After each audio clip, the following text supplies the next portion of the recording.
Het wie het nut van het algemeen dat in 1816 vond dat er een bibliotheek komen moest. Het zou goed wezen voor de bevolking van de Gediek en omkrieten. De eerste bibliotheek was een reizigende kast. Een gewone kast met 2 dwarren. Werd onderdak zacht worden bij de consistorie. Later nog eens een keer bij de squallen. Het nog bij de bank staan. Het constant reizigen totdat er uiteindelijk werd nou het museum is. Een vers plak van het en nou hier op Schansburg in de moderne bibliotheek. Stadig werd de bibliotheek grutter en kwamen er meer dan 1000 boeken in de catalogus te staan. Maar de soort lezen waren er net. Als je dat zou showen, als je in 1928 showen dat er 1600 boeken uitgeleend worden aan de baan. En 400 aan de volwassenen. 50 volwassenen die in een jaar hier een boek lenen. Ja, dan gaat het dan net zo uit. Hoe kon dat? Ja, moeilijke vraag denk ik. Dat had mijn opleiding, het had angst voor boeken.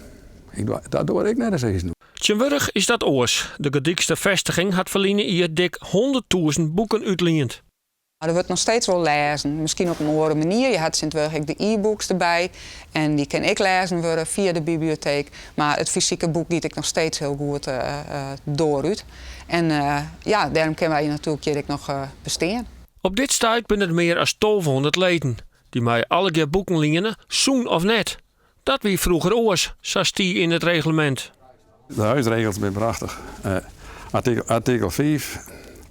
Die gaat over de zindelijkheid. Die zei heerst met SCH in het huisgezin of in de woning van een lezer een besmettelijke ziekte. Dan kan hem het recht tot medelezing tijdelijk worden ontzegd. Maar wie benauwd van besmetting, TBC rond natuurlijk. Je weet nog wel waar ik reis in de Burg. Het weer een vader DKTP-prik. Dan weer het einde van de lezer.